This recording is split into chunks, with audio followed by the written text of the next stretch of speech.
2,88,00,000 metric టన్నుల వరి ధాన్యం పండించి రైతులకు తాగడానికి సాగునీళ్ళు ఇచ్చి ఎస్ఆర్ఎస్పి కావచ్చు, శ్రీపాద ఎల్లంపల్లి కావచ్చు, లేకపోతే జూరాల కావచ్చు, భీమా కావచ్చు, నెట్టంపాడు కావచ్చు, శ్రీశైలం కావచ్చు, నాగార్జున సాగర్ కావచ్చు, ఇట్లా చెప్పుకుంటూ ఎన్నో ప్రాజెక్టుల వల్ల గత కాంగ్రెస్ ప్రభుత్వంలో కట్టిన ప్రాజెక్టులతోనే తెలంగాణలో మొత్తం సాగునీరు అందిస్తే వాళ్ళు కట్టింది కూలింది 1,00,000 కోట్లు ఖర్చు పెట్టింది 3 ఏళ్ళలో ఎక్కడిదక్కడ అల్లికల్లి పూజకు పూజ అయిపోయింది, ఎక్కడిదక్కడ కొట్టుకుపోయింది.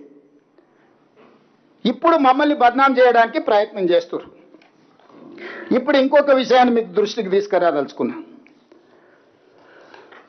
రీసెంట్గా June 30, 2026 రోజు government of India, ministry of Jal Shakti, department of water resources, R&D and GR మాకు ఒక లెటర్ రాసింది తెలంగాణ గవర్నమెంట్కి. రీసెంట్గా June 30, 2026. ఈ లెటర్ సారాంశం ఏంది సబ్జెక్ట్ అంటే constitution of technical oversight committee for rehabilitation measures of Kaleshwaram barrages regarding.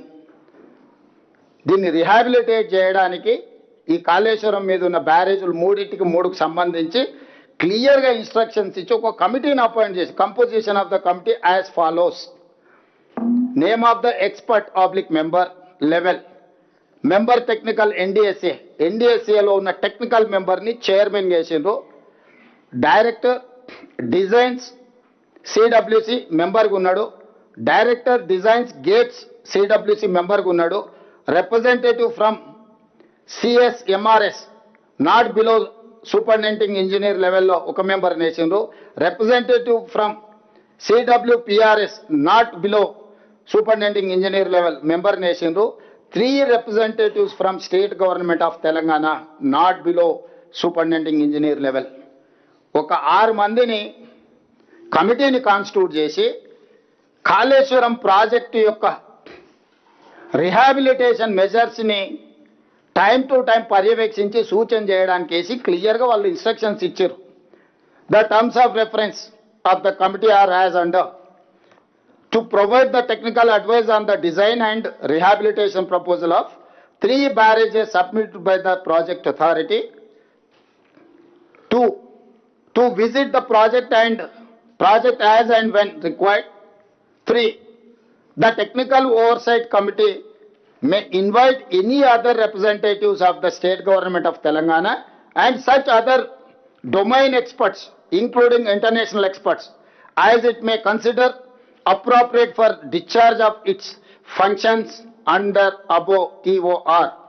Point number 4, the construction, investigation and quality assurance and quality control shall be carried out by the project authority only.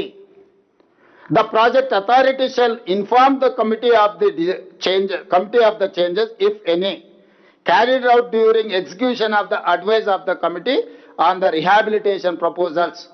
The 5th point, the project authority shall provide all necessary technical support and logistics for the visits of the committee.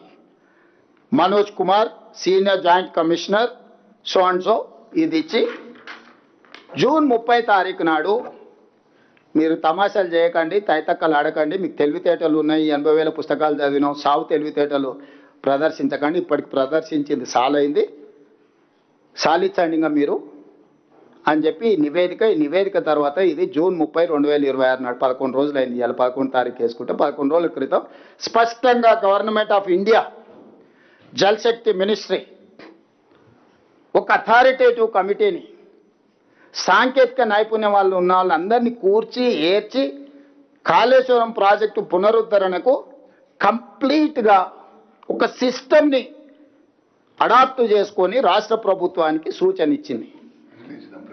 ఇస్తాను. అదే ఇప్పుడు నేను అడుగుతున్నా మిమ్మల్ని పాత్రికేయ మిత్రుల్ని, మా ముందర 2 కమిటీలు ఉన్నాయి. ఒక కమిటీ నిపుణుల కమిటీ గిది, దీనికి NDSA నేతృత్వం వహిస్తుంది. రెండో కమిటీ కిలాడీల కమిటీ ఉంది, దానికి KCR గారు నేతృత్వం వహిస్తున్నారు. కిలాడీలు ఇందులో మెంబర్స్ ఎవరో నేను చెప్పిన క్లియర్గా, ఏ డిపార్ట్మెంట్స్ మెంబర్స్, చైర్మన్ ఎవరు, మెంబర్స్ ఎవరు. కిలాడీల కమిటీలో KCR గారు chairman, Harish, KTR, Rajender members. ఇప్పుడు నేను తెలంగాణ మేధావులను, రిటైర్డ్ ఇంజనీర్ల ముసుగులో, ఆనాడు వాళ్ళ అవినీతిలో పీకల దాకా కూరుకుపోయినా ఈ రోజు కూడా ప్రజల్ని తప్పుదో పట్టించడానికి తెలంగాణ రిటైర్డ్ ఇంజనీర్లు అంటే మేధావులు అన్నట్టుగా మేము చేసిన తప్పే వాళ్ళని తీసి బొక్కలేయకపోవడం. ఎందుకంటే ఈ దోపిడీలో వాళ్ళు కూడా భాగస్వాములు.